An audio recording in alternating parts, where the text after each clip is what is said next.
Fala pessoal, sejam muito bem-vindos aí à nossa continuidade da nossa cobertura desse momento histórico do mercado, né, que é a quebra da FTX e da Alameda. Então, basicamente, hoje a gente passou aí boa parte do nosso dia no Twitter, conversando com pessoas do mercado, enfim, tentando entender um pouco do que está acontecendo, né, trazendo um pouco para vocês de informação sobre tudo que está rolando. Sei que tem muita informação cruzada, muita divergência, tô vendo, assim, bastante gente começando a especular, né, pô, pessoal falando sobre o quebra de FTT, começando a especular Tron, começando a especular stablecoin, muita gente preocupada com STT, Solana, entre outras coisas.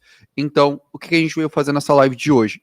Essa live de hoje é focada em explicar quem foi impactado e tende a ser impactado pela quebra da FTX. Então a gente vai explicar passo a passo todo mundo que que foi impactado, atualizar alguns pontos aí do case e depois a gente vamos fazer dois acordos. Primeiro, no final da live vai ter um momento focado exclusivamente para explicar nossa tomada de decisão, o que a gente está fazendo aqui na prática, na research, né, quais estão sendo os nossos direcionamentos para quem é Mercúrios Pro, como que a gente está pensando no mercado, quais os cenários que a gente está trabalhando. E um segundo ponto, a gente faz aquele mesmo acordo de bate-bola meio do cast, a gente tira 10 minutinhos, que aí a gente escolhe um momento oportuno para vocês mandarem aí para a gente os ativos que vocês querem saber, se eles são afetados ou não, caso a gente não comente algum, e aí a gente vai dando opiniões rápidas, aquele bate-bola tradicional meio do casta que a gente está fazendo toda a live. Mas para isso, como sempre, cara, a gente tem que ter metinha de likes. Ainda não sei qual que é a meta. Ao longo da live de hoje a gente descobre. Eu ainda não defini essa, mas, pô, super feliz aí. Já estamos com mais de 300 pessoas aqui acompanhando. Pessoal, já deixem um like, vão comentando aí se o que vocês querem até saber mais sobre a FTX. Vão deixando aí nos comentários que a gente vai solucionando as dúvidas. E deixar o Casta dar uma boa noite para você. Eu e o Casta com essa cara linda que a gente tá virado há 48 horas à base de Red Bull e taurina. Bom, você ainda tem o dom da juventude do seu lado, né, cara? Eu estou com meu cérebro quase como um saco de carne moída já. Boa noite, pessoal, aí, salve para todos. Hoje é uma live de atualização, como o Orlando falou. A gente tem alguns desdobramentos, tem algumas coisas interessantes que aconteceram. Então a gente vai aqui expandir mais alguns detalhes da nossa tese, né, das decorrências desse crash, e também deixar vocês atualizados. A questão do saque na FTX estava travado e agora parece que dá para sacar pela Tron. Teve uma questão lá com a USDT que perdeu e não perdeu o pegging. Então a gente vai tentar fazer aqui um panorama geral, deixar todo mundo informado, né? Porque no mundo cripto, às vezes, parece que um dia é uma semana de conteúdo, né? No caso aqui, parece que a gente tá alguns meses já investigando as coisas. Acho que hoje a gente deve ter lido o quê? Umas 100 trends fácil? Pelo menos, né, cara? A gente sai lendo tudo, a gente vai só jogando um pro outro no WhatsApp. Mas veja beleza. Isso, veja aquilo. Você quer, então, puxar? Então vamos fazer o seguinte. Primeiro, eu acho que é válido explicar sobre os saques da Tron e atualizar todo mundo, né? Também teve saques na Bahamas, que eu acho que é legal explicar pra galera. E depois a gente passa por outros ativos, né? Pro ST e pro SDC, que foram, enfim, afetados. E aí depois eu pego ali os ecossistemas e os investidores que a gente sabe de forma confirmada que foram impactados, pode ser? E aí, por fim, a gente fala sobre tomada de decisão. Acho que é a sequência mais legal. Então, para quem eventualmente pode ter algum fundo ali na FTX, etc. Eu acho que é válido a gente começar por aí. Inclusive, eu queria saber do pessoal do chat, enfim, fiquem à vontade para falar que sim ou não. Mas alguém aí do chat foi afetado por essa questão da FTX? Deixa aí nos comentários, até para a gente ter uma dimensão do quanto foi esse problema ou não. Ok. Mas enfim, Cassa, pode seguir aí. Vamos puxar a parte dos saques, então. Deixa eu só acertar as janelas aqui. Bom. É que a gente separou um monte de tela aqui. Aqui. Vamos lá. Então, pessoal, a primeira coisa foi essa notícia que saiu hoje de manhã, tá? De que aparentemente a FTX estava processando saques. Isso não foi um comunicado oficial da FTX, né? Você viu que foi aqui on-chain data shows, né? Então, começaram a perceber isso investigando as carteiras e viu que estava tendo movimentação de token entre elas. E realmente tem dois tipos de saque que estão acontecendo agora na FTX. Se você está com dinheiro preso lá, você pode usar pelo menos um desses mecanismos, tá? Primeira coisa é que o Justin Sun, que é o comandante da rede Tron, né? Ele abriu a possibilidade de que os detentores do token Tron, que tem token Tron dentro da FTX, possam fazer os seus saques via Tron. Então hoje, né, não dá para sacar nada na FTX, mas dá para sacar Tron, TRX. Então um caminho que existe agora é você fazer um swap, trocar os seus tokens pelo token Tron e sacar o token Tron. Só que qual é o problema? né? A exchange da FTX, ela tá com esses saques travados, então é como se ela tivesse assim desconectada do mundo, como se ela fosse uma ilha e as coisas lá estão acontecendo de maneira muito desconectada do resto do mercado. A demanda por token Tron na rede da FTX é tão grande que agora você está negociando o Tron lá a, sei lá, 4.000% a mais do que o Tron normal. Então, quando você compra o Tron, esse tweet aqui explica, né? Você compra Tron dentro da FTX, você vai pagar muito caro nesse Tron. E aí, quando você saca esse Tron para a rede da Tron ou para outro lugar e você vai liquidar esse Tron, você vai receber muito menos. Então, é um mecanismo de saque que funciona, ele está funcionando, tá? Alguns assinantes nossos conseguiram fazer. Só que no final da brincadeira, você pode perder até 80% do valor que foi sacado. Então, para quem está com o dinheiro preso na exchange da FTX, pessoal, é uma escolha que vocês têm que fazer. Pagar o preço de perder esse prêmio gigantesco, sacar 20% do que você tinha, ou esperar mais tempo para ver se de algum jeito a FTX se resolve. Não temos aqui nós como dar para vocês uma recomendação oficial, porque essa é uma decisão muito pessoal, né, de quem está com o dinheiro lá dentro. A gente está apenas informando a vocês que esse mecanismo está funcionando, tem assinantes nossos que conseguiram fazer a operação e o prejuízo de fazer ela está saindo aí na casa de 80%. Tem até algumas críticas, né, ao Justin, porque esse Tron tão caro, né, que tá lá dentro da FTX, quem provê a liquidez é o próprio dono da Tron, né? Então é como se ele tivesse achado um jeito dele vender Tron muito caro para um grupo de pessoas muito desesperadas. Mas ao mesmo tempo, para algumas pessoas, talvez seja melhor conseguir tirar isso do que possivelmente não tirar nada, tá? Uma outra coisa também que aconteceu é o seguinte, isso também está sendo bem polêmico, tá, pessoal? Mas a FTX habilitou saques para os habitantes das Bahamas, né? Parece que eles têm alguma coisa lá, alguma compliance com os reguladores das Bahamas. Então, eles foram acionados pelo governo regulatório lá da Bahama e foram forçados a abrir o saque. E isso está dando muito problema e muita especulação, tá? Por quê? Porque as pessoas que moram nas Bahamas agora, elas têm o poder de fazer arbitragem. Então, elas podem fazer operações que tiram vantagem das pessoas que não podem sacar. E isso está gerando bastante polêmica no Twitter, as pessoas estão reclamando bastante.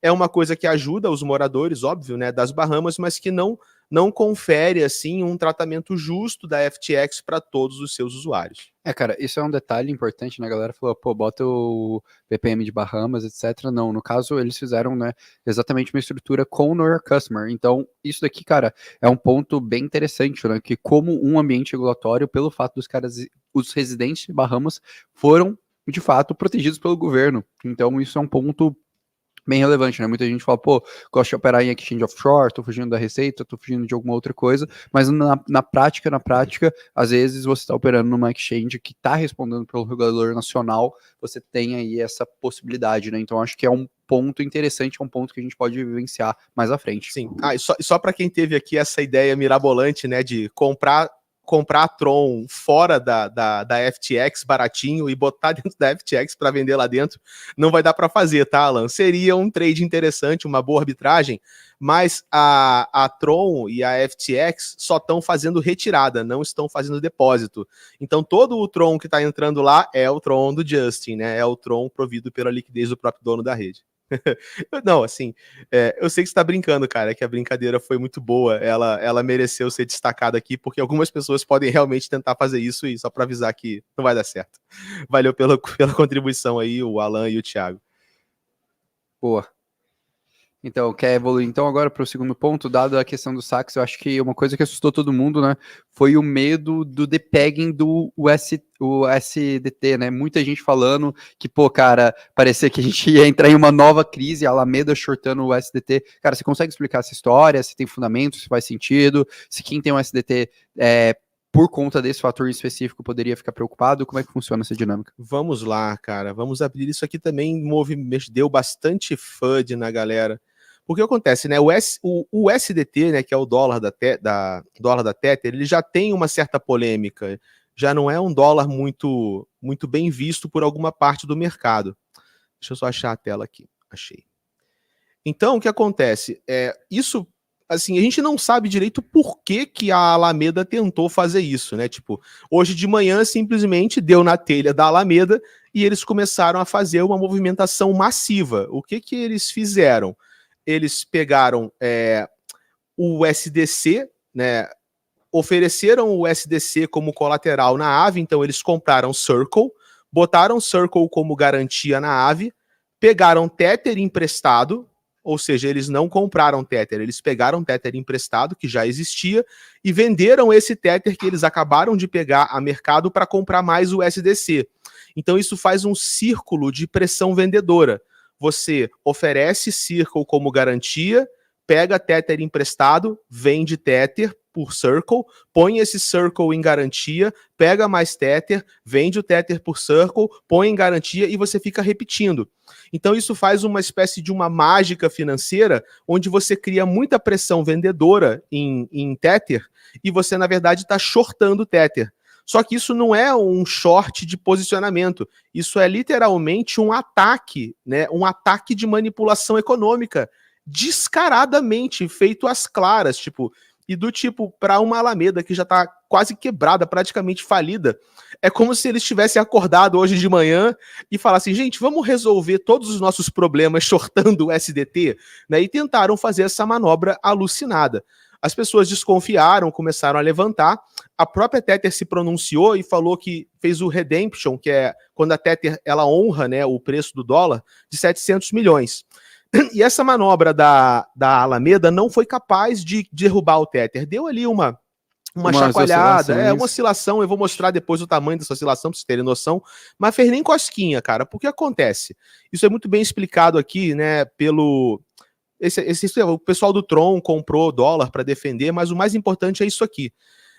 Enquanto a Tether for capaz de te pagar $1 de verdade por um USDT, não importa se você faz short.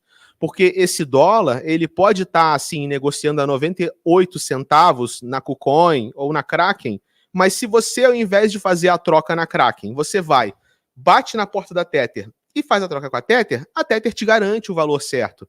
Então, a única maneira desse short realmente ter funcionado é se a Tether tivesse falhas na sua reserva, se a Tether não fosse capaz de honrar essa dinâmica de $1 de verdade por um USDT. Então foi uma manobra totalmente frustrada, tá, pessoal? Se a gente pegar aqui, você olha no curto prazo, tem aqui uma oscilação no preço do Tether, tá vendo? Ela aparece um pouco mais suave na CoinGecko e ela aparece um pouco mais grave na CoinMarketCap. Só que só aparece grave assim, pessoal, porque a gente está olhando um curto espaço de tempo. Se a gente pega a vida inteira da moeda, vocês vão ver que dentro de outras oscilações que essa moeda teve no passado, cara, o que aconteceu agora não é nada, não é nem uma cosquinha, né? Foi realmente só uma pequena turbulência e depois o pegging já voltou ao normal. É claro que assim, nós não somos fãs de USDT, tá? Nós aqui na Mercúrio a gente prefere muito mais o USDC, mas a gente tem que reconhecer que essa manobra não fez absolutamente, não significou nem de longe uma ameaça real até agora para o pegging do USDT.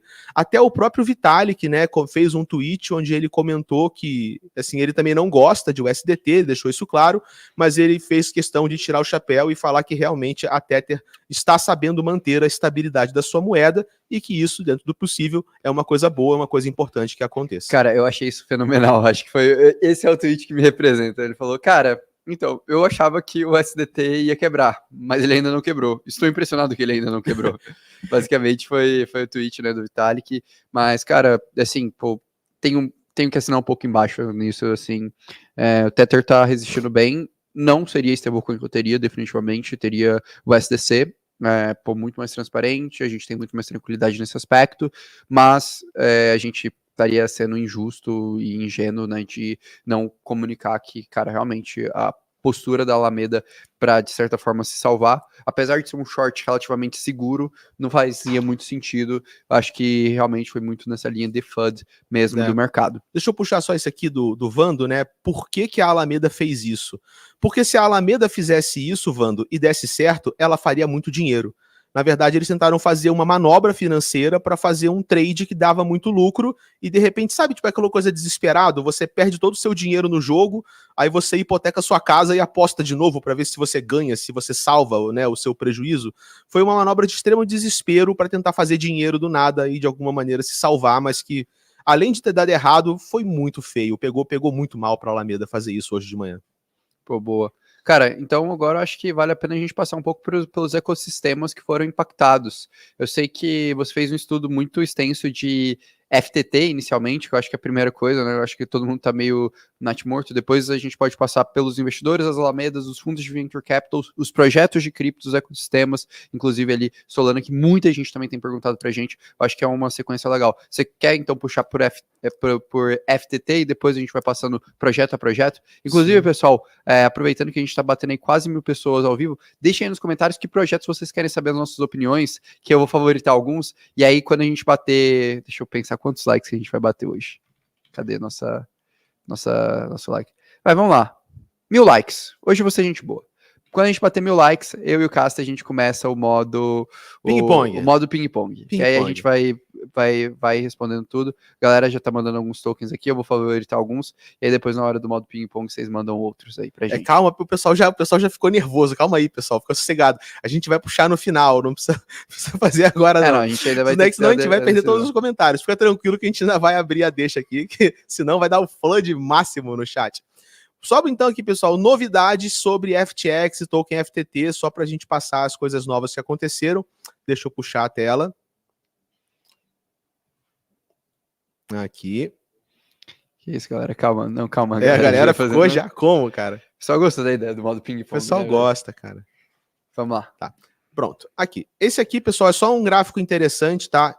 Eu vou depois até colocar o link para vocês no chat, que ele tem a recapitulação histórica de todas as coisas relevantes que aconteceram e como que isso foi impactando no preço do token FTT, né, na ordem cronológica.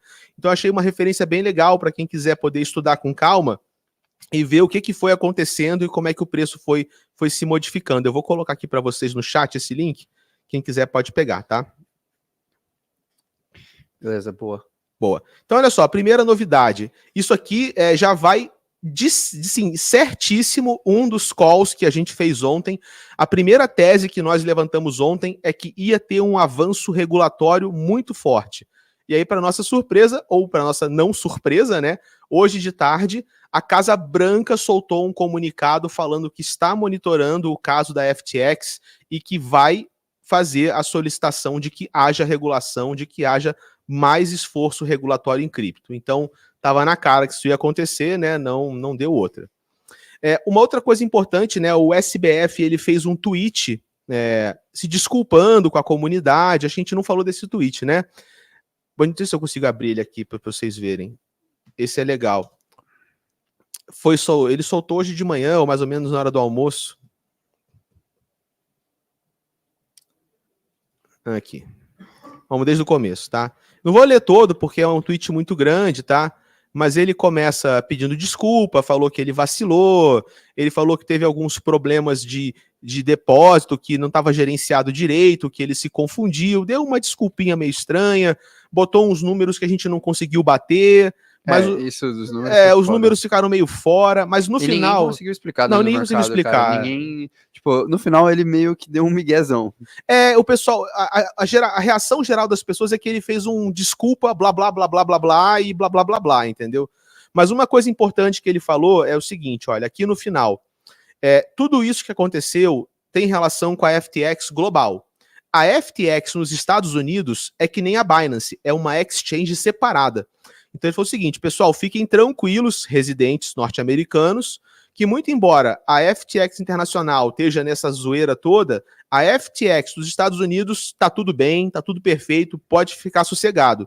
Ele falou isso mais ou menos na hora do almoço. Aí a gente vai abrir as notícias, cara, logo depois, um pouco mais tarde, a FTX dos Estados Unidos, né, empresa separada, ela abandonou, tá, um grupo de lobbying de cripto que estava trabalhando junto com os senadores americanos para trabalhar por uma melhor regulação em cripto. Então, eles abandonaram esse grupo, resignaram e foi aceita a resignação deles. e logo depois saiu um aviso da FTX dos Estados Unidos dizendo que possivelmente o trading pode ser travado na plataforma nos próximos dias.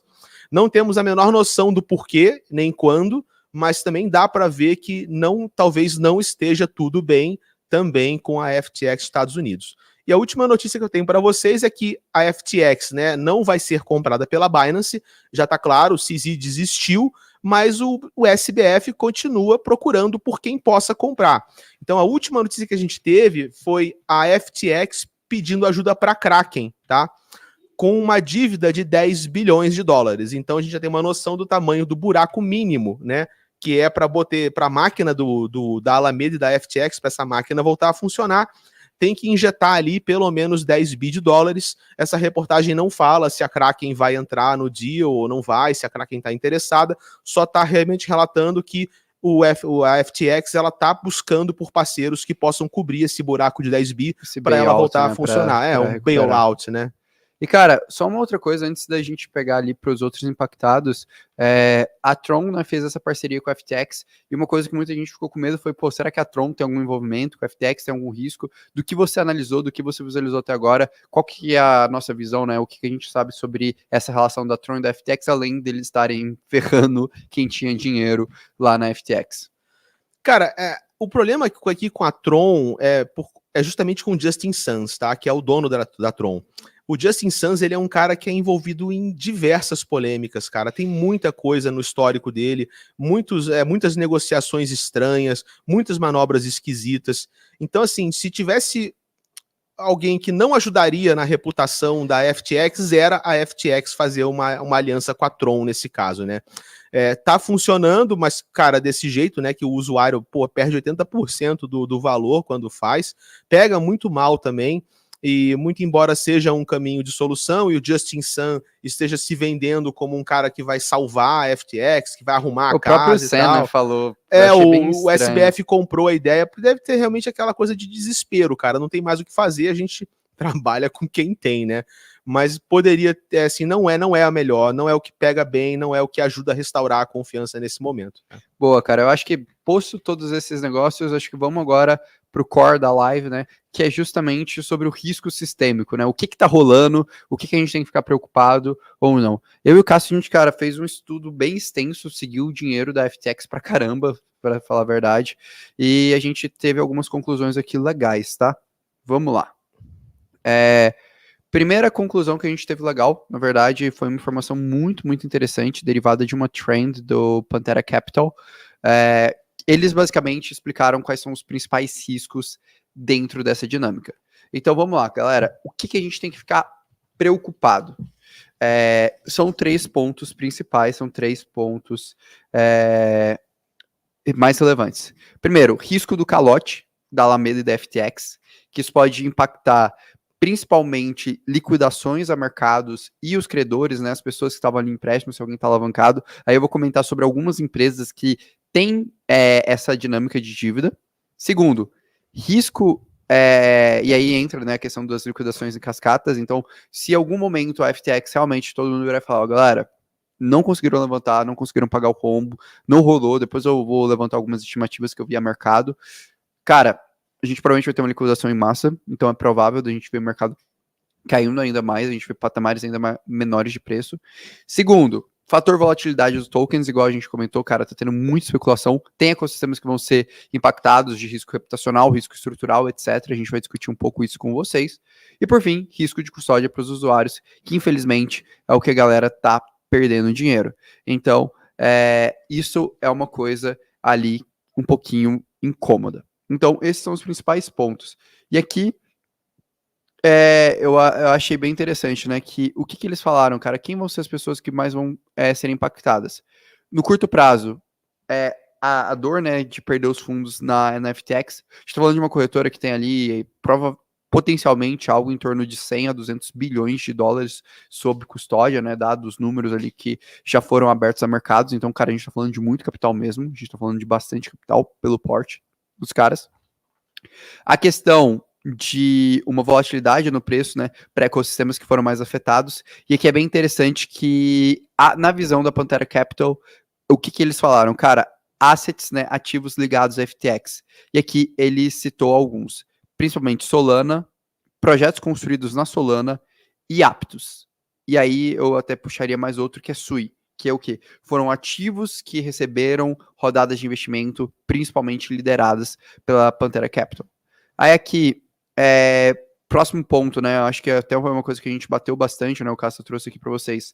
Fator regulatório, então regulação batendo na porta.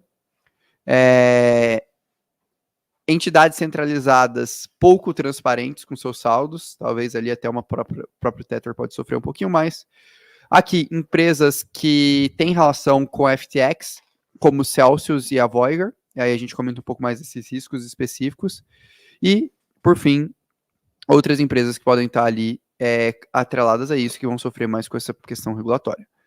De investidores, cara, quem aqui principalmente sofreu? Principalmente os caras que fizeram o Series B e C desses caras, né? Que tá meio... Rodadas de investimento, Rodadas de investimento. Então, Sequoia sofreu, Paradigm sofreu, Sino Global Capital sofreu, Tiger Capital sofreu. Cara, isso é interessante porque foram grandes fundos mesmo de investimento. São fundos de investimento que colocaram dinheiro na FTX. Exato. Né? Eles colocaram dinheiro na FTX e ganharam tokens. E agora os tokens que eles ganharam não valem o dinheiro que eles investiram, né? Mas aí, cara, eu fiz uma lista completa de empresas e quanto que elas perderam cada uma delas. Então aqui, até aquele momento, se você quiser tirar um print super resumão ali do que vocês precisam,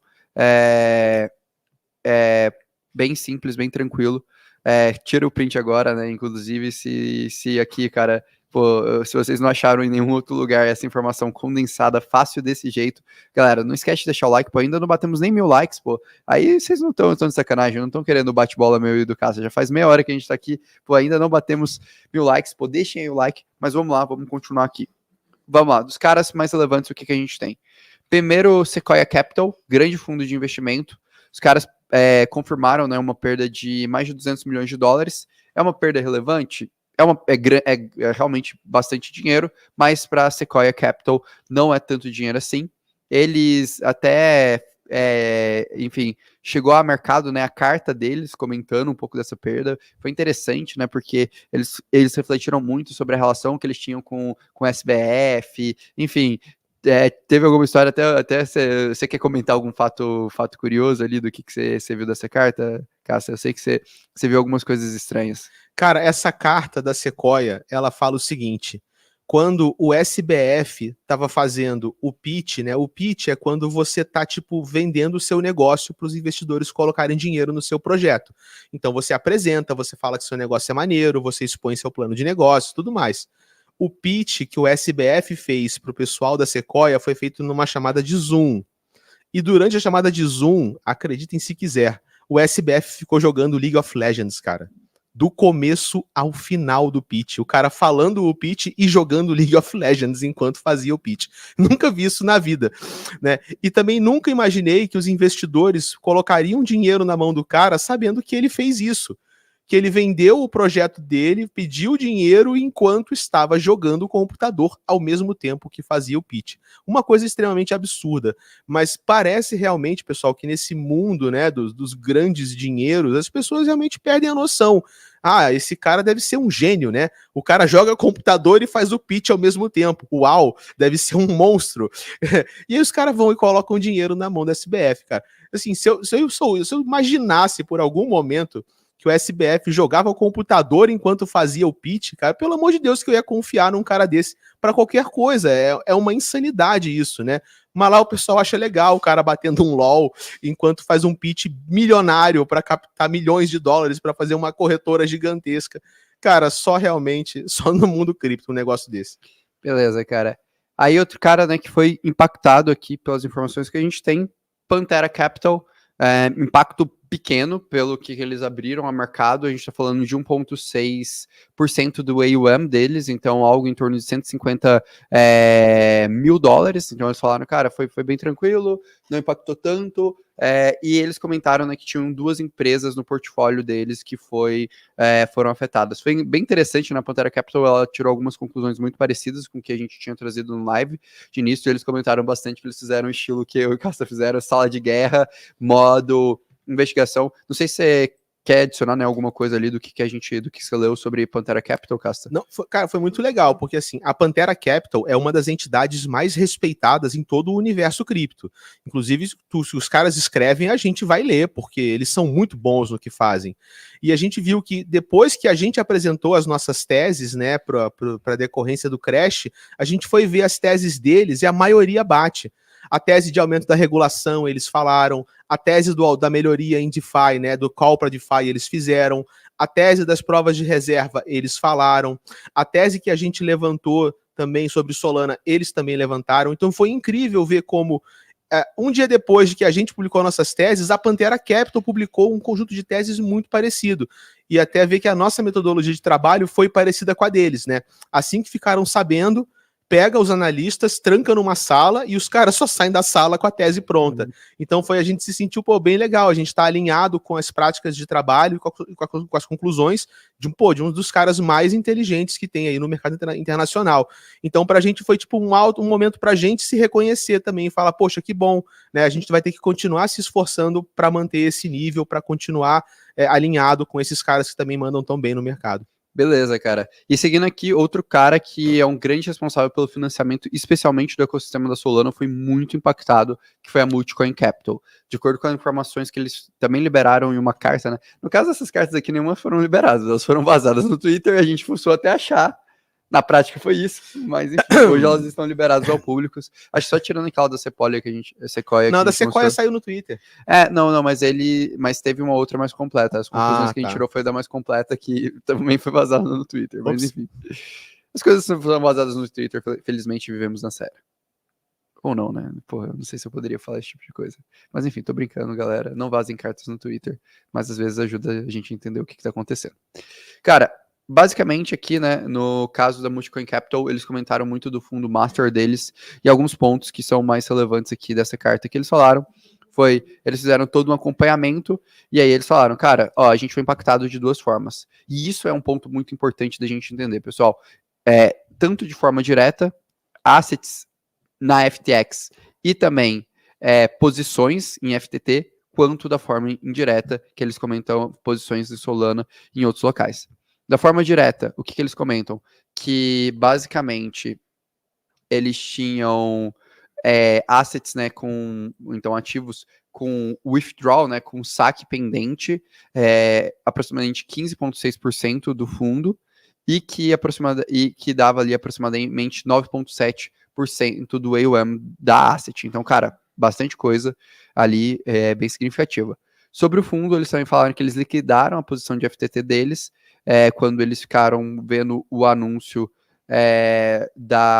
no momento, né, do anúncio da compra da Binance pela FTX, né, muito nessa tese, cara, que provavelmente o FTT não iria ter utilidade, com preço ali base de $17, né? Então, cara, os caras não perderam. Venderam bem. 17, 18 dólares, ficaram bem. Agora, onde que tá ali o mais complicado?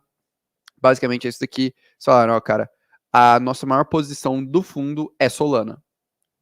E o SBF é publicamente ligado a Solana, então, e também fez o lançamento da Serum. Então, aqui eles comentam bastante nisso e falam, cara, e aí eles comentam, né, um pouco sobre a conferência da Solana, sobre toda a visão deles, sobre os anúncios ali feitos, tudo mais, continuam ali um pouco na tese da Solana, mas aqui é interessante que eles comentam justamente valores, né? Eles falam que eles viram, né, a desvalorização significativa ali da Solana nos últimos dias. Eles comentam que eles continuam com a tese deles de Solana, né? Então, basicamente, Multicoin Capital falando, cara, a gente continua com a nossa tese de Solana. E também que eles têm exposição indireta aqui com o token da Serum. E é legal que eles, cara, ficaram muito travados no lockup, que é um lockup de 7 anos. Então, eles vão ficar 7 anos ali com o token da Serum, ali por conta da estrutura de vesting. Então, basicamente, né, além do prejuízo que eles tiveram ali de capital do fundo, se eles não conseguirem fazer o withdrawal, ali 10% do fundo, a gente está falando de mais ou menos 30% da posição deles, de acordo com dados do mercado. Então, cara, a gente está falando que a Multicoin Capital, um dos maiores fundos, um dos maiores apoiadores do ecossistema do Solana, teve ali um risco bem significativo, um impacto bem significativo, apesar de estar mantendo sua tese em Solana. Beleza, eu acho que esse daqui talvez foi o cara mais impactado, né, que a gente mostrou. Outro cara que potencialmente deve ter sido muito impactado e a gente não tem informações.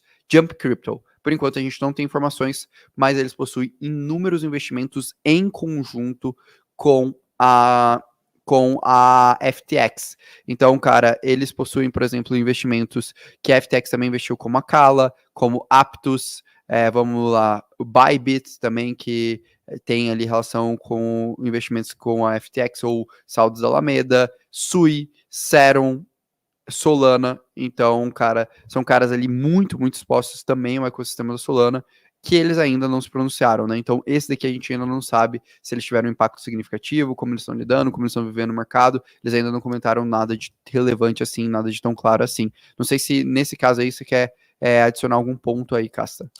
Não, só que algumas pessoas falaram, né, sobre essa volta da Solana. Vamos aproveitar e matar essas perguntas, né? Só essa aqui, o Marcos, falar sobre o processamento do SAM, já falamos, tá? E o pessoal que perguntou de Solana, eu marquei aqui alguma coisa. Solana perdeu os fundamentos, né, que foi a pergunta do Ricardo, e se a Solana saiu fortalecida porque a rede continuou funcionando mesmo com despejo, tá? Vamos pegar essas duas só para responder as perguntas gerais de Solana que aconteceram no chat. Então, primeira coisa, a nossa avaliação de Solana aqui não está sendo na questão técnica. A questão não é se a Solana travou, se a Solana não travou, se ela parou de funcionar. A questão aqui é sobre o ecossistema da Solana, sobre todos os aplicativos que compõem o ecossistema e sobre a liquidez desses aplicativos, especialmente a parte de DeFi da Solana, né, os protocolos de DeFi, e esse backstage, né, esses atores que ficam por trás dos panos, que são os fundos de venture capital, os fundos institucionais, que até agora eram o grande motor de inovação na Solana. Toda inovação, gente, custa dinheiro, e toda inovação tem que de algum jeito ser financiada. E até hoje, esses atores, né, Alameda, Jump e outros caras, eles vinham sendo os principais atores que injetavam dinheiro nos projetos novos da Solana para dar aquele start e a coisa começar a funcionar. Então, a partir do momento que essa dinâmica de inovação, de financiamento da inovação quebra, o ecossistema como um todo ele perde um dos seus fundamentos, que é o fundamento da parte de financeira, de ter a grana para trabalhar, de ter a grana para pagar as pessoas e a grana para inovar. Juntando-se a isso o fato de que a gente teve uma fuga de capital gigantesca da Solana, a nossa visão para a Solana de longo prazo mudou. A gente acredita que não tem mais o fundamento agora, não vale a pena, não faz sentido agora você estar posicionado na Solana com visão de longo prazo. Você pode querer se posicionar em Solana para especular a flutuação do preço no curto prazo? Semana que vem vai subir, semana que vem vai descer. Você pode, só que na Mercúrios não é assim que a gente opera, né? Nós operamos com visão de longo prazo e com fundamentos que capturam valor ao longo de 1, 2, 3 anos. Então, nesse sentido, e por essa perspectiva de ótica, nós desalocamos Solana e não vemos agora que faz sentido alocar em Solana. Isso não quer dizer que a gente acha que amanhã Solana vai cair ou vai descer. Isso quer dizer que a gente acha que, ao decorrer do tempo, a gente não vê ainda um bom prognóstico para a Solana se valorizar ao longo do tempo. Então, perdeu sim os fundamentos, nossa visão, saiu fortalecida no curto prazo, vai depender aí do humor do mercado precificar isso para cima ou para baixo. E eu acho que é importante a gente colocar, né, que essa análise especificamente Solana, ela tem, assim, um aprofundamento significativo, né, basicamente o que a gente fez. Primeiro a gente foi olhar a extensão dos impactos, né, da questão do ecossistema DeFi. Se vocês olharem as métricas de TVL da Solana, né, de capital travado, etc., vocês vão perceber que o ecossistema do Solana passou por um processo significativo de saída, de evasão de capital. Isso para a gente fez a gente observar que o ecossistema da Solana regrediu de forma significativa, então isso incomodou bastante a gente. A gente está falando, né, de milhares de posições ali sendo liquidadas, especialmente ali no Solend, né? Então a gente viu ali realmente muita coisa complicada ali. E qual que é o outro ponto mais importante ali, especialmente envolvendo o Solend? É que o principal protocolo de lending dele apresentou falhas significativas com a questão de oráculos, informação e funcionalidade. Então a gente viu falhas que pra gente, no momento de estresse, elas não trazem mais confiança no case pra gente. Então a gente começou a ficar bastante incomodado com essa questão E por fim, a questão do movimento de retirada de staking. Então, essa retirada muito forte de staking, na nossa visão, também poderia, além, né, naturalmente, dos atrasos ali que a gente está passando aqui, a retirada de staking começou a incomodar a gente bastante, até porque muitos dos mantenedores dessa rede, da estrutura dessa rede, eram venture capitals, então isso foi uma red flag bem forte para a gente, foi um ponto de bastante incômodo para a gente, e por todos esses fatores, a gente já comentou, né, abertamente, que a gente encerrou na nossa posição de Solana. Então, esse é um pouco, né, da nossa visão, e também vai muito numa ótica, né, do que a gente acredita, cara, que a gente tem que prezar pela sobrevivência do nosso portfólio, né? Então, a gente sempre vai pegar ativos que a gente acredita que tem uma alta probabilidade de sobreviver, de trazer retorno, que realmente estão bem relacionados, bem estruturados no mercado, e não ficar especulando ativo ou qualquer coisa assim. Solana foi um case que a gente tinha, sim, uma posição de carteira, a gente tinha 2,5% da nossa posição, a gente encerrou a posição a partir do momento que a gente fez uma análise mais aprofundada e percebeu que não fazia mais sentido o case, e basicamente a gente fez uma troca desse case por outros ativos que a gente considerava mais interessante na nossa carteira. Só um parênteses antes de voltar para todo mundo tá quebrando. Uma coisa, né? Eu comentei muito sobre sobreviver ao mercado, né? Sobre se manter no mercado. E isso é uma das coisas que a gente mais preza, que mais a gente busca ensinar aqui na Mercúrios, né? Que você não precisa fazer coisas mirabolantes para investir em cripto, mas você tem que ter um racional, saber investir e normalmente investir da forma simples em coisas boas é uma das coisas que mais te trazem resultado. Você sobreviver entre os ciclos de alta e baixa do mercado.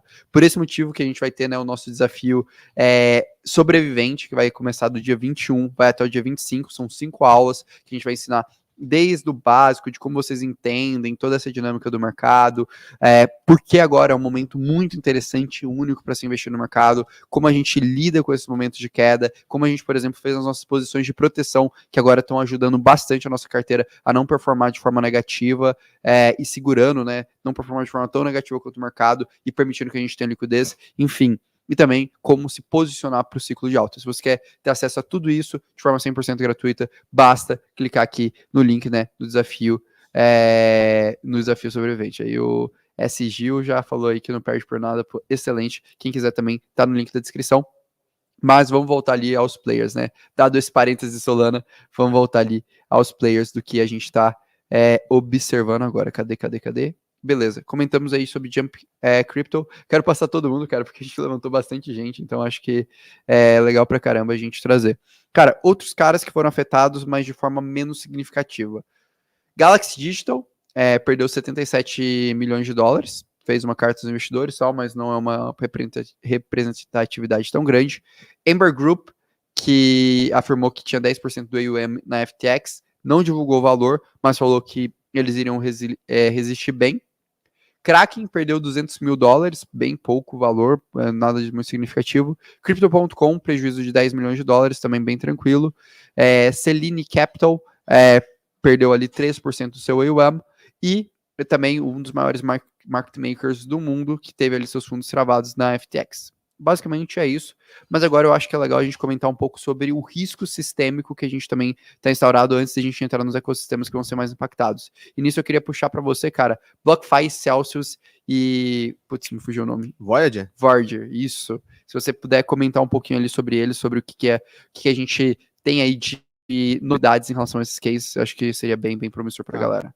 Essa, na verdade, inclusive, é uma outra tese da Pantera Capital, né? Uma das teses que a Pantera Capital levantou e que nós também levantamos é que essa história de que uma empresa centralizada vai trabalhar com empréstimo em cripto, cara, isso é furada. Então, inclusive, pessoal, assim, nossa recomendação aqui para os nossos assinantes, que eu estendo para vocês que estão assistindo, fiquem longe, tá, de plataformas que oferecem renda fixa e que fazem empréstimo por baixo dos panos. Por mais que elas pareçam confiáveis. Então, BlockFi, Celsius, Voyager, Nexo, qualquer empresa, se o negócio da empresa for empréstimo e não for ser corretora, isso quer dizer que o dinheiro que você coloca lá e que eles prometem para você uma renda fixa maravilhosa, você não tem a menor noção do que aquela caixa preta faz com o seu dinheiro. Normalmente os caras vão emprestar para um maluco que vai comprar um iate, como foi o caso, né, do dos caras da Three Arrows Capital lá, que gastaram o dinheiro que veio de lugares como BlockFi, Celsius e Voyager, né, que investiram neles esperando lucro. Os caras gastaram com um NFT que valia 15 milhões e foi para zero, gastaram com iate, gastaram com mansão e o resto perderam fazendo trade alavancado. Então não dá para confiar nessas empresas, tá? Você quer trabalhar com empréstimo, vai para o empréstimo descentralizado, porque pelo menos lá você sabe a regra do jogo, né? Não é um cara tomando decisões da cabeça dele o dia inteiro. Cara, você tem pelo menos a dinâmica, né? A dinâmica é clara. As estruturas, eu acho que é um caminho bem legal. Então, cara, eu acho que isso basicamente resume, né, um pouco do nosso posicionamento, cara, e também um pouco da nossa visão de não manter sob custódia essas plataformas. No passado a gente já chegou a usar BlockFi, plataforma bem interessante que a gente, mas hoje a gente não vê ali com esse risco, dado justamente essa demonstração, né, que o mercado ele pode ser muito obscuro, ele pode ser muito difícil de ser liquidado, e para a gente, estruturas centralizadas de empréstimo em cripto, com collateral em cripto, mostraram-se, né, ou seja, com garantias em cripto, mostraram-se um risco muito grande, então a gente não está disposto a assumir esse tipo de risco, tá bom, pessoal? Agora bora para os ecossistemas impactados que todo mundo está perguntando para a gente, quem aí se ferrou? Basicamente, primeiro ecossistema, dado toda a explicação ali do racional dentro do Cassia, que a gente depois trouxe aí os números, a parte de DeFi, Solana, cara, a gente vê crise de confiança, a gente vê fuga de capital, a gente vê dificuldade de crescimento, então pra gente seria ali o primeiro ecossistema que a gente vê ali como amplamente impactado, talvez dos impactos indiretos, que basicamente todo mundo citou, foi o ecossistema que mais sofreu com o crash ali da Alameda junto com a FTX. Então, pra gente, cara, ali talvez de longe o ecossistema mais problemático, o ecossistema que inclusive a gente está saindo dentre todos esses que foram afetados. Outros dois ecossistemas que potencialmente devem ser muito afetados. Aptos e Sui. Para quem não sabe, essas são duas plataformas de contratos inteligentes, receberam rodadas de venture capital significativas, atraíram muitos investidores varejo que olharam para aquilo, falaram, pô, muito interessante, mas quem foi o cara que ancorou tudo isso, né, que basicamente ajudou muito na dinâmica, foi a FTX, e isso despertou uma incerteza muito grande, né? A gente viu nas citações de todas as cartas, os investidores revendo os contratos, as operações que eles fizeram junto com a FTX. Então, até eu e o Cássio, a gente ficou um pouco, né, quase criando uma tese em relação a Aptos e a Sui sobre isso. Vamos só puxar dúvidas de Aptos aqui, aproveitar o gancho, cara? Manda aí. Tem aqui a dúvida do Rick Demel. Você vai ter falando certo, né? A Aptos anunciou uma parceria com a Google hoje, né? Isso não deveria ser algo bastante relevante? Cara, na verdade, a Google está fazendo várias parcerias em cripto, Rick. E essas parcerias da Google não são exatamente parcerias, né? A Google, ela está oferecendo suporte na plataforma de nuvem dela para que seja mais fácil você executar um nó validador daquela rede. Então, isso começou, na verdade, com a Ethereum, foi a primeira. Depois veio a Solana, né? Tem uma parceria lá, a Anatolia anunciou alguma coisa e a Aptos anunciou também. Mas não é exatamente uma parceria no sentido de que a Google vai promover o ecossistema ou de que a Google vai comprar o token. A Google vai apenas oferecer suporte tecnológico, caso você queira pagar para ela, para você poder fazer validação da rede. E isso a Google deve começar a fazer de maneira sistêmica para todos os players. Não é nada que a Google ache de especial na Aptos. É interessante, mas não é um diferencial competitivo, entendeu? No sentido real da coisa. Boa. Tá bom, cara. E seguindo aqui, então, de ecossistemas, cara, outro cara que foi bastante afetado aqui na prática, né? Na verdade, que a gente não sabe o grau, mas tem um risco por conta das plataformas de lending, é o Bitcoin, cara. Você quer explicar um pouco, né, o que está acontecendo nessa dinâmica? Até foi uma crise que meio que já pegou um momento um pouquinho mais frágil das atividades de mineração do Bitcoin? O caso do Bitcoin aqui não é culpa da moeda, tá? Não é o problema do Bitcoin em si. O problema é que nesse patamar que a gente estava, pessoal, o patamar de 20 mil dólares, né? A gente estava num cenário de Bitcoin um pouco esquisito. Um cenário onde o hash rate, né, que é a quantidade de poder computacional que os mineradores colocam, estava na máxima histórica, então isso significa o quê? Por um lado bom, que é um Bitcoin que nunca foi tão seguro, né? Quanto mais hash rate ou quanto mais poder computacional os mineradores colocam na rede, mais você pode considerar a rede segura. Então, legal, Bitcoin talvez nunca tenha sido tão matematicamente ou tão computacionalmente seguro quanto é hoje. Mas enquanto essa métrica estava no seu topo histórico, o lucro que os mineradores obtêm pela mineração de Bitcoin estava na mínima. Essa divergência ela é muito gritante, né? Ela é inédita na história do Bitcoin. E isso estava acontecendo com o Bitcoin na faixa dos 20 mil dólares, né? Algumas empresas de mineração de Bitcoin, né, não são usuários finais, são empresas de mineração que têm capital aberto na Bolsa de Valores americana, estavam passando por problemas de liquidez. E estava ficando sem grana mesmo. Inclusive, a própria Binance abriu um fundo de 500 milhões de dólares para socorrer os mineradores. Só que isso, pessoal, com Bitcoin a 20 mil. Agora que o Bitcoin caiu para a faixa de 17, 16, né, tá oscilando ali, a gente não sabe como é que fica para esses mineradores se essa faixa de valor se perpetuar, por exemplo, por alguns meses. A gente pode começar a ver insolvência e quebra de mineradores de Bitcoin, e isso pode ter diversos tipos de impacto, né, na rede, tanto FUD, quanto receio, quanto pânico, quanto maluquices que podem aí se desdobrar de um cenário inédito, né, de fragilidade na capacidade da rede Bitcoin de pagar bem os seus mineradores. Vocês têm que entender o seguinte, né? O dinheiro que um minerador tira de uma rede, ou que um validador tira de uma rede, se ela for Proof of Stake, no caso, é como se fosse um salário que a rede paga para aquele operador para que ele contribua com a segurança dela. É claro que talvez um cara ou outro ele seja minerador de Bitcoin por altruísmo, por idealismo, porque ele quer contribuir com a liberdade do mundo e tal, mas a maioria dos mineradores tratam a mineração como uma indústria, como um negócio. E esse negócio tem que ser lucrativo. A segurança real do Bitcoin no longo prazo depende de que a atividade de mineração pague bem e pague com lucro. Então a gente vai ter que acompanhar agora, né, o desdobramento desses números ao longo do tempo, e seria muito bom que o preço do Bitcoin pelo menos voltasse para a faixa dos 20 mil e subisse um pouquinho, para que a gente tenha mineradores bem pagos aí, ou razoavelmente, minimamente bem pagos, pelo menos até o próximo halving, né, no meio de 2024. Na prática, o que impacta, né, os mineradores, eu acho que são dois pontos, né? Curto e médio prazo, questão do preço do Bitcoin, que pode naturalmente reduzir hash rate do Bitcoin, então a gente pode ver eventualmente uma redução, né, dessa hash rate, dado justamente todo esse esquema que o Casta falou. E a segunda é caso a gente tenha ali a quebra de plataformas de lending, de empréstimo, isso pode dificultar o financiamento ali de operações de mineração e naturalmente também fazer com que a rede demore um pouquinho mais para expandir sua hash rate. A gente não vê algo como sistêmico de todos os riscos que a gente está comentando aqui, de ecossistemas impactados, é o que a gente vê como menos relevante, mas é importante a gente trazer esse ponto, né, porque eventualmente pode surgir algum FUD, pode existir algum receio das pessoas, e é legal a gente esclarecer tudo aqui, deixar tudo da forma mais clara possível. É legal acompanhar, né, porque isso é uma coisa importante que está acontecendo, né, com hoje o que ainda é a principal cripto do mercado. Você não está antenado no que acontece com ela, a gente não tem condição, a gente tem que ficar ligado mesmo.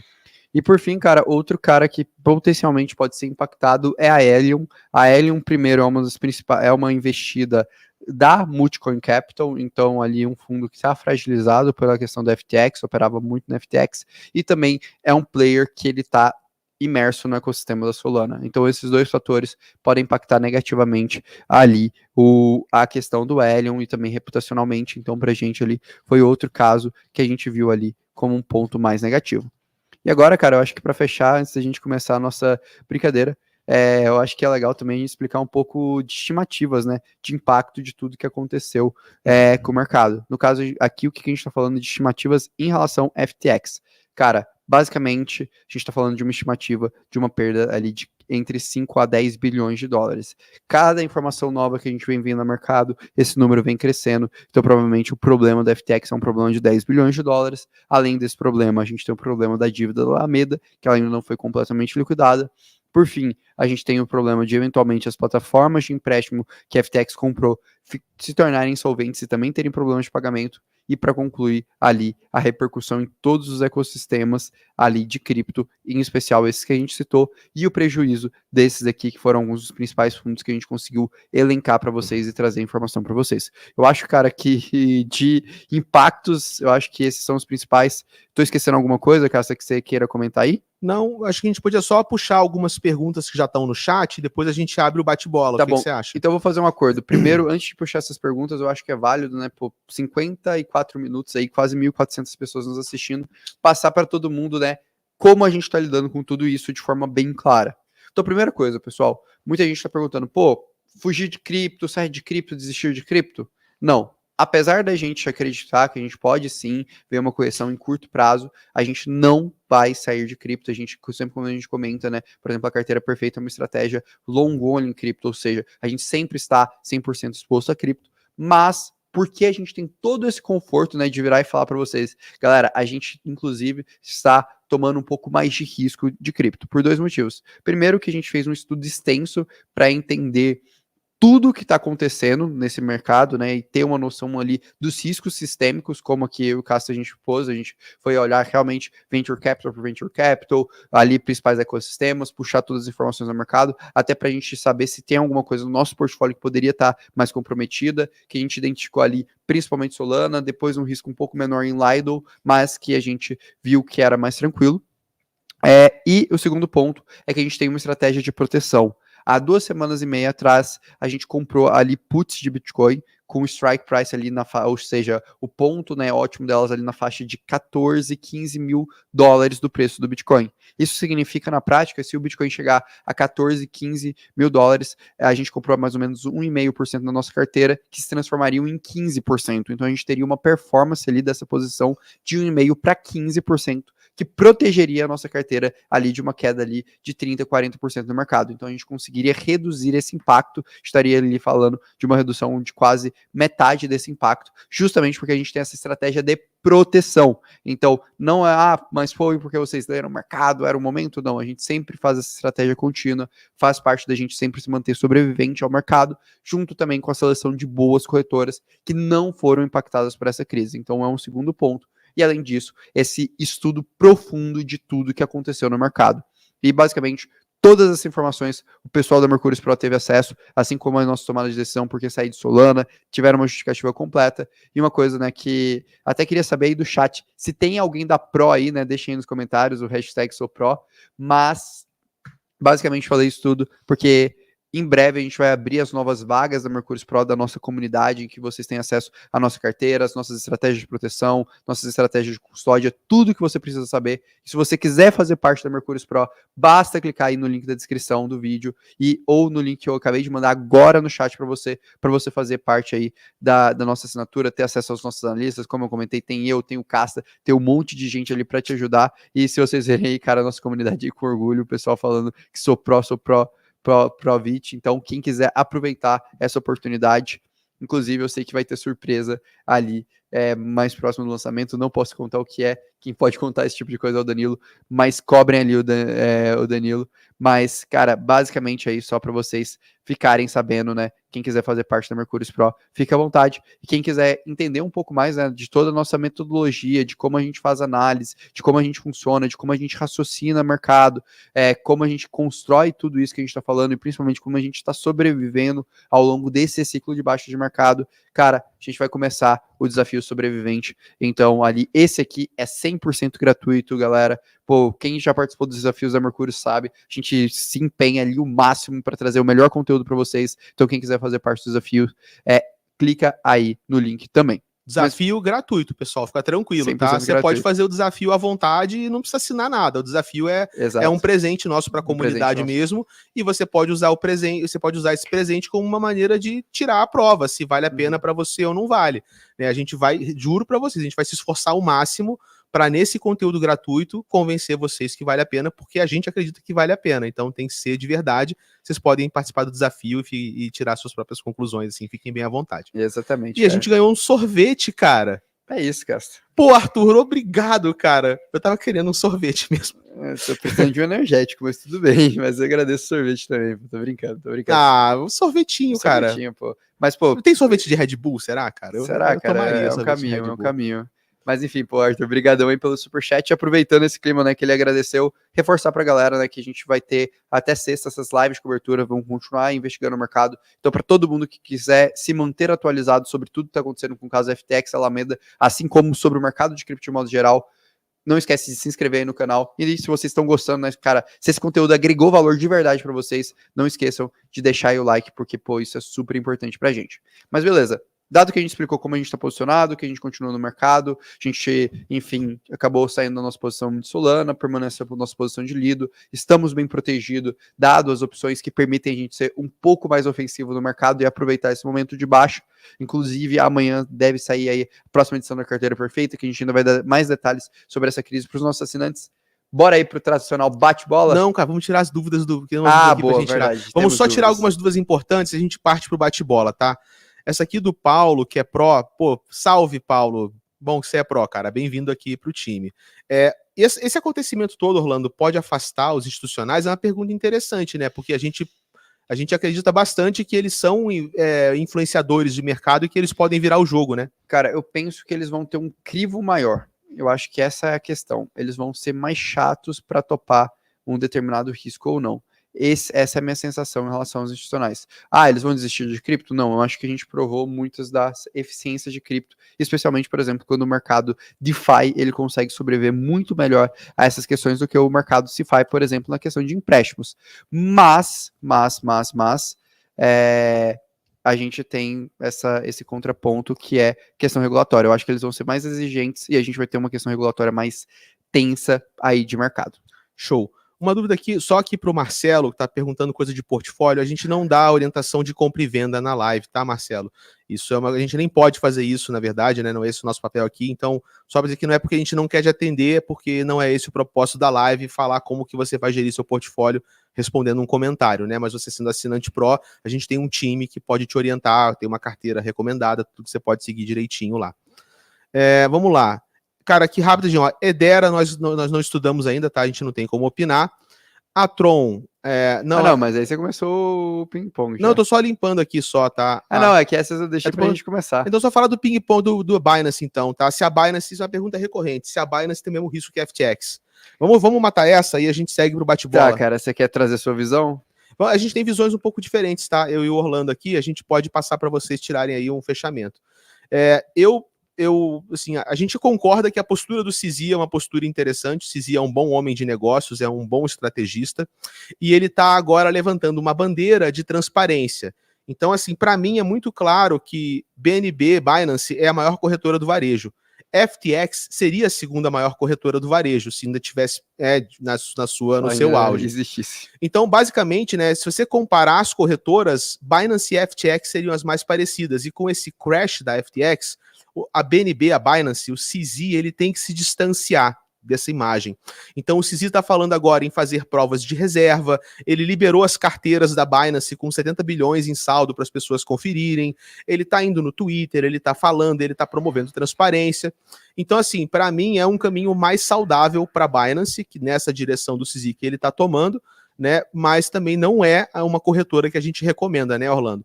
E você podia só comentar isso aqui, falando com uma outra pergunta de um cara que falou que não tem nenhuma corretora segura, ou como que a gente faz para escolher uma corretora segura, porque parece que são todas uma zoeira, né? Então, você pode dar a sua opinião de Binance e falar como que a gente escolhe uma corretora. Cara, a gente faz um processo bem extenso a gente chama de due diligence, né, que é pesquisa e estudo sobre aquilo. O que a gente preza principalmente? Primeiro, o ambiente regulatório, como a gente comentou, cara, é muito difícil coisas estranhas acontecerem em ambientes regulatórios, mas, vamos dizer assim, chatos. Vou dar um exemplo, a FTX Global quebrou. A FTX US não quebrou. Por quê?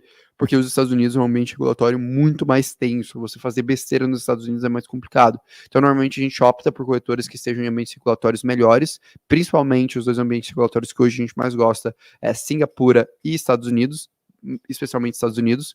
A gente observa muito das licenças deles, tanto contra lavagem de dinheiro, know your customer, porque mostra que eles são caras mais atentos a essa questão, como também o processo de governança dessas empresas. Então a gente gosta muito da abertura, da transparência delas. A gente conversa com os times, né, para a gente entender toda essa dinâmica. A gente vai olhar ali todas as estruturas de custódia, momentos de teste de estresse, se eles possuem modelos de provar que os fundos de fato existem, entre outras coisas. Hoje, das corretoras que a gente mais gosta, a gente gosta principalmente de Kraken, Coinbase e Gemini. Então são as três principais que a gente olha, mas particularmente a gente acredita que, cara, se você for fazer custódia, o ideal mesmo seria você fazer a custódia ou via custódia institucional, né, via um green player, tipo uma BitGo, tipo uma enfim, tipo uma Coinbase Custody, etc. Ou você, naturalmente, também ter o seu aprofundamento e saber fazer a sua custódia da forma correta. Se você não sabe, aí você tem que ter ciência que você está assumindo um risco a mais no seu portfólio e que você está operando com risco de corretora. Show. Então vamos começar o bate-bola. Só que tem Então, dois superchats. A gente pode começar aí por os eles chats. e depois a gente não vai conseguir. Assim, vamos lá.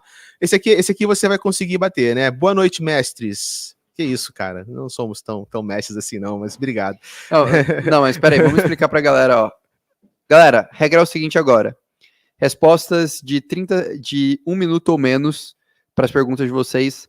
Mandem aí no chat os ativos que vocês querem saber as nossas opiniões. Se a gente acha que tem algum risco ali atrelado FTX, etc, Alameda, etc. Podem já mandar agora. Podem ser perguntas, tá? Não precisa ser assim, só a sigla do ativo. Você pode mandar uma pergunta. Podem mandar perguntas. Eu jogo uma pro Orlando, o Orlando joga uma para mim. E a gente tem que responder rápido. É isso.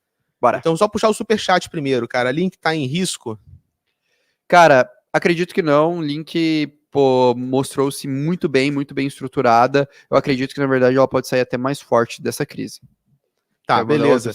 Outro superchat, desculpa aqui, Alberto, a gente não vai conseguir te ajudar porque a gente não estudou esse projeto, Token Blunt. Você já ouviu falar, Orlando? Cara, não conheço. Desculpa, cara, se a gente tivesse uma mínima noção dele, a gente te ajudava aqui, mas não vai dar agora. Então vamos lá. Agora eu vou puxar uma que eu não puxei nenhuma, né? Aí, Orlando, visão de Matic, que link você já falou, né? Visão de Matic para o próximo ciclo, vai. Cara, Matic para o próximo ciclo, eu acredito que vai ser um dos ativos que mais vai se destacar, muito por conta ali da forma que... cara, do que a Ethereum precisa. A Ethereum precisa de escalabilidade e Matic para mim é o cara mais bem posicionado nisso. Vamos lá, minha vez. Moacir aqui mandando pra gente, cara, Polkadot sai mais forte dessa crise? Olha, Moacir, Polkadot como tecnologia está se provando ser realmente uma excelente tecnologia, mas a gente já tem discutido aqui que tecnologia não é tudo, tá? Eu acho o Polkadot um player muito forte. Eu quero ver a tecnologia das parathreads, né, entrar em ação, porque ainda tem algumas ressalvas com esse modelo de leilão que a Polkadot oferece. Eu não sei se isso realmente é tão legal quanto deveria ser. E o modelo de parathreads, ele escala sem precisar do leilão, então eu acho que pode ser interessante a gente ver isso aí no futuro. Boa, manda aí, caraca. Manda aí, cara. Aí, Copa do Mundo pode afetar o mercado cripto, Orlando? Cara, Chiles vai subir, Orlando? Não acho.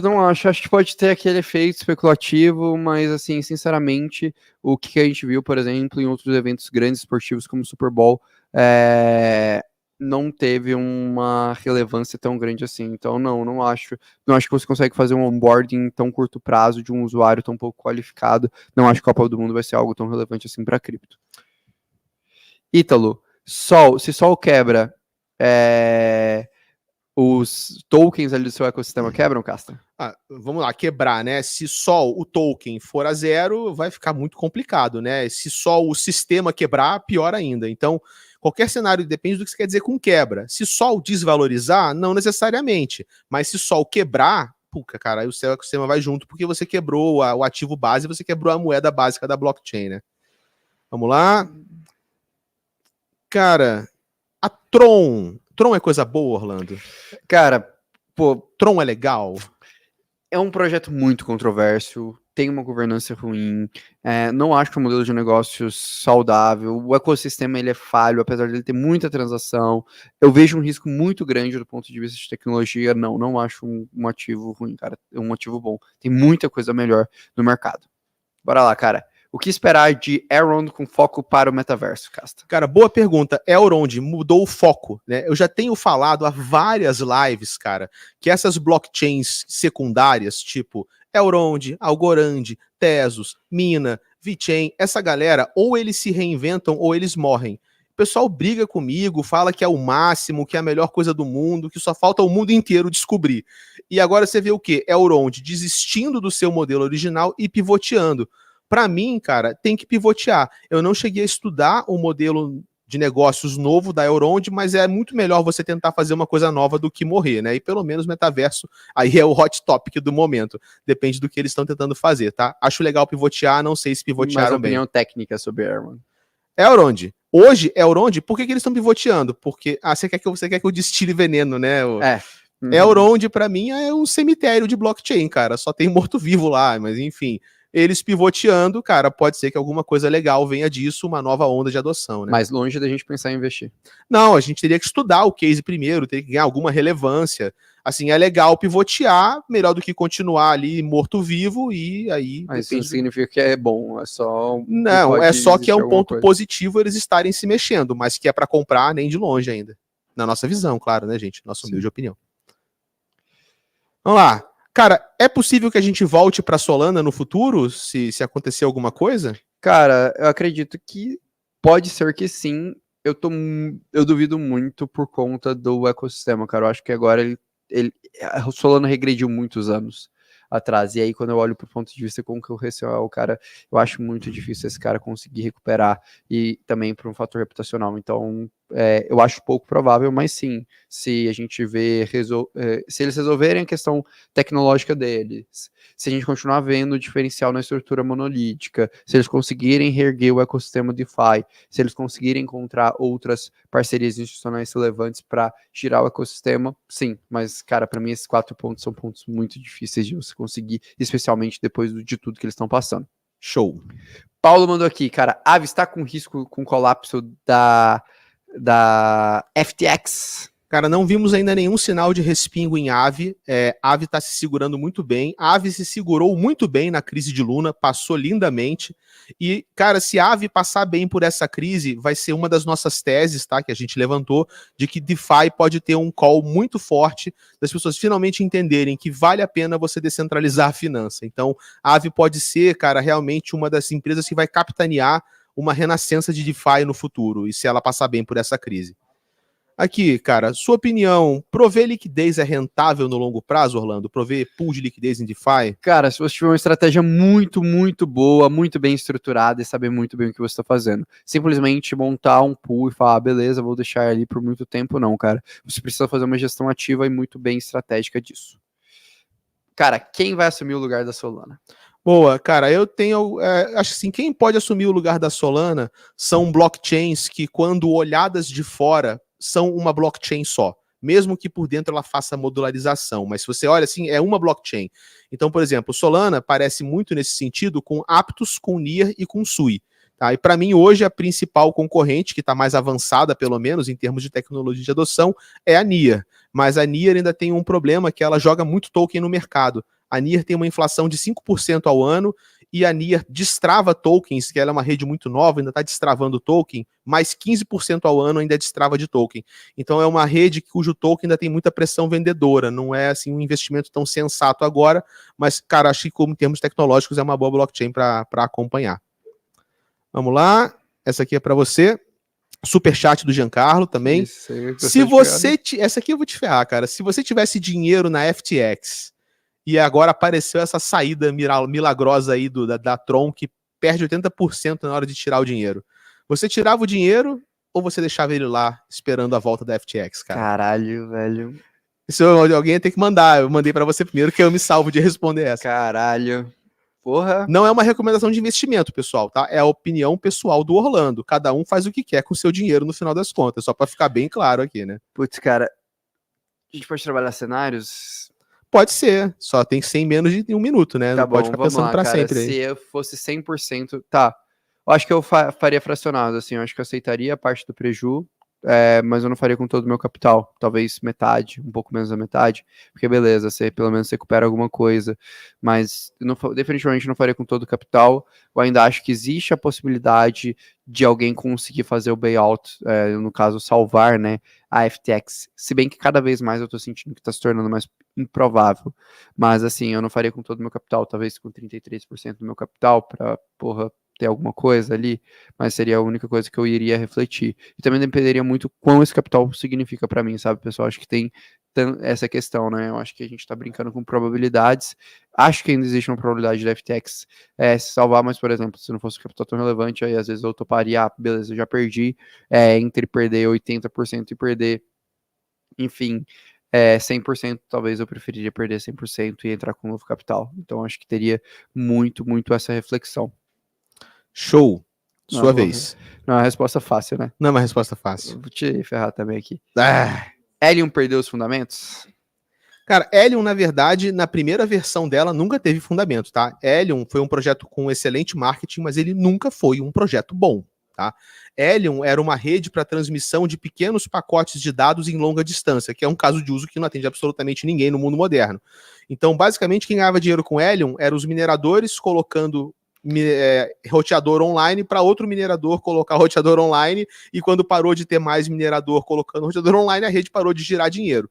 Eles agora estão pivoteando para um modelo de cobertura de 5G, que aí tem que ver se esse modelo vai vingar ou não, mas por enquanto ele é um projeto que ele fala muito mais do que ele entrega, e ele não tem necessariamente um modelo que justifique até mesmo ser cripto, por exemplo, né? Parece que cripto força a barra. Eles podem ser uma empresa de telecom, por exemplo. Então, na nossa visão, não é ainda um case assim que vai brilhar os olhos agora, não. Boa. Essa eu posso puxar, essa eu ia puxar para você. Boa. Cara, numa autocrítica saudável, Orlando, a gente falhou na análise fundamentalista de Sol, cara? Cara, vamos lá, né? O que a gente errou na questão de Sol? Eu acho que é sempre importante a gente fazer um pós-mortem, né? E refletir sobre tudo que rolou. Aí essa eu vou me estender um pouco, que acho que vai ser a última pergunta, que depois eu puxo uma pra você e a gente fecha. Mas, a gente puxa os superchats pra fechar também. Fechou. A gente puxa os superchats então pra fechar. Mas, cara, eu acho que a principal coisa foi que a gente não percebeu como o ecossistema de Solana poderia estar muito alavancado. Então, hoje a gente tem essa maturidade, hoje a gente não compraria tão fácil um player ali, meio sendo, cara, o advogado daquele ecossistema, alavancando aquele ecossistema, a gente não compraria tão fácil isso, a gente seria bem mais crítico. A gente cada vez mais se tornou mais chato com os números, com o trivial, com a alavancagem, com compreensão de fato, se aquele ecossistema ele tá só contido em si ou se ele realmente tem valor do mundo externo. Vamos puxar os superchats, então? Vamos lá. Nossa, tá ruim de ler, né? Qual que é esse? E os likes, galera. Likes. Pô, Qual é que eu não tô conseguindo ler com o comentário? Tá com um azul estranho aqui. Que isso, cara? Vamos lá. Tá bugado na minha tela. Também sai bem dessa crise? Link, cara, Link é um case fortíssimo e essa crise fortalece Link. Uma das nossas teses é que se as exchanges avançarem com essa ideia de ter provas de reservas on-chain, isso é uma tecnologia que a Link tem pronta. Então a Link ela tem cada vez mais potencial para se tornar um player neutro do mercado e trabalhar, por exemplo, como uma ferramenta de auditoria de blockchains on-chain, né, programática. Acho que esse call do avanço da regulação, Link pode ser um player chave para ajudar a implantar a regulação no mercado cripto. Cara, esse Alberto mandou um que é o primeiro projeto que propõe comprar e vender cannabis. Cannabis. Em países legalizados no mundo. Cara, você tá falando da Bitcana, que é uma rede da Cosmos. Tem uma rede na Cosmos que é assim, é uma florzinha e tal, não sei o quê. Cara, a gente não investe nesse case, Alberto, mas se você acha que é interessante, então beleza, né? Não sabemos, não conhecemos essa moeda para opinar sobre ela. Eu me surpreendo com o que existe no mercado. Vai, cara, essa é só para descontrair. Uma dúvida, eu sou careca, e eu sou cabeludo também, cara. Aqui, ó, eu tenho um rabico de cavalo aqui.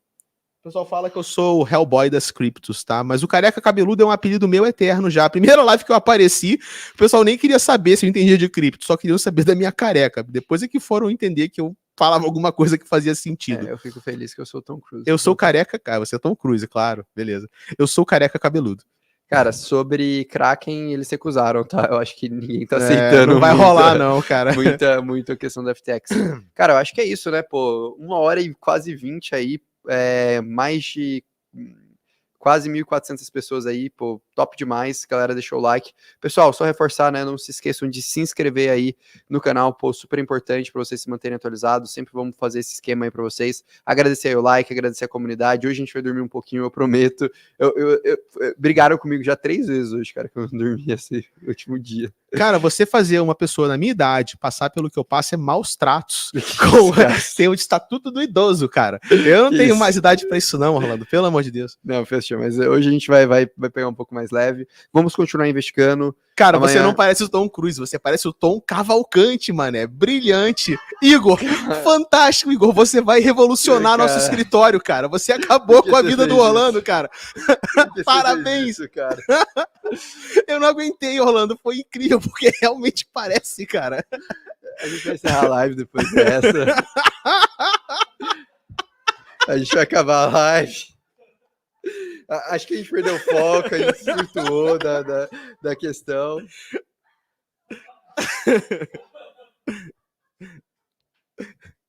Cara, Cássio, acho que você tomou um feedback aqui.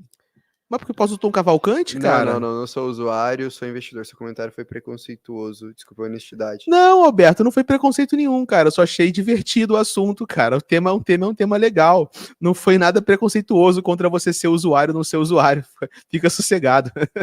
É só porque o tema é engraçado mesmo.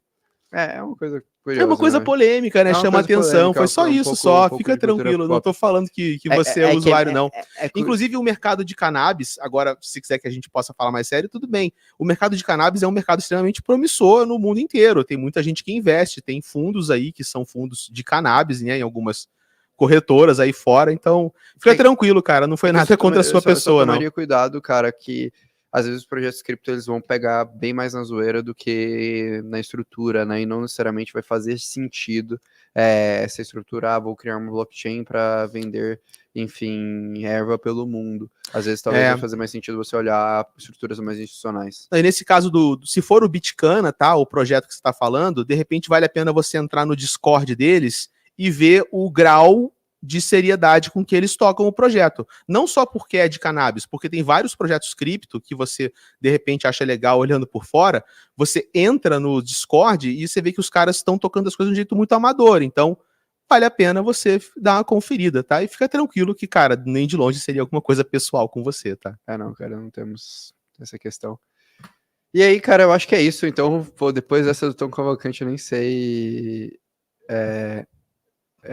Tom Cavalcante, cara.